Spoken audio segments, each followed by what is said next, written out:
At 7 o'clock, we got UNLV, who's 2-0, traveling to Kansas, who's 1-1. Kansas favored by 7 points on ESPN. Matthew Sluka went 14-30, threw for 232 yards, 5 touchdowns, 1 interception so far this season. Also leads his team on the ground with 20 carries for 129 yards and a touchdown.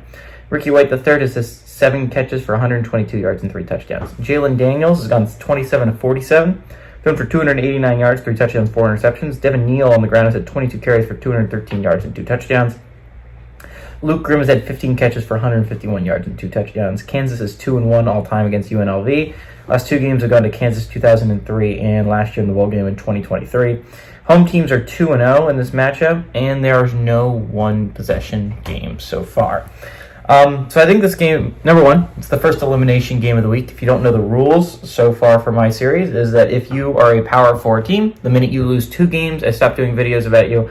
And the minute you're a Group of 5 team, you lose 1 game, I stop doing videos about you. So this is an elimination game. Whoever loses, I will not be making a video about next week unless they are playing someone else that is still in contention. This is a really interesting matchup because it means so much to both teams, right? Kansas is coming off a rough loss against Illinois, a game where they were kind of embarrassed. They outgained, I think, Illinois by 100-plus yards, but they ended up losing that game by 6 points because of the turnovers. They turned the ball over 3 times. They only punted twice in that football game, but when you turn the ball over 3 times, one of them being a pick 6 right before the half, you'll lose the football game more often than not. And so while Illinois' defense is really good, and I expect it to be a dark horse team to compete for the Big Ten this year, it wasn't a great showing for Kansas, a team that has Big 12 championship aspirations. UNLV is another interesting one because I was talking about in the previous video with Texas State and Arizona State.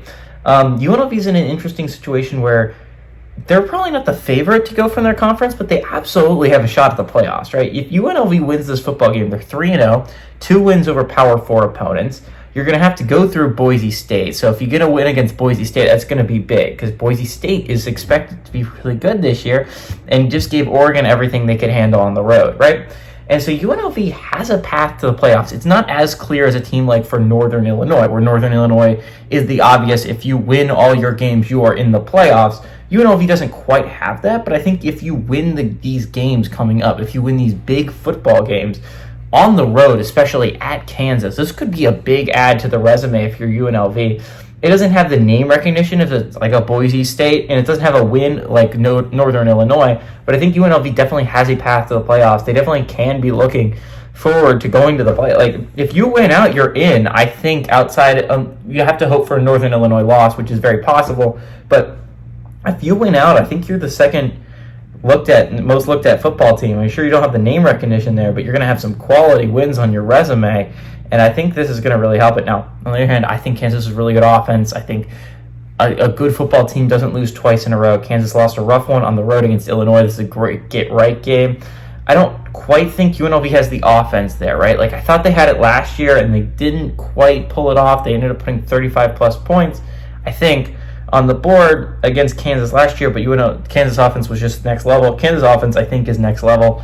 I think it's going to have a great bounce-back game, and I expect Kansas to win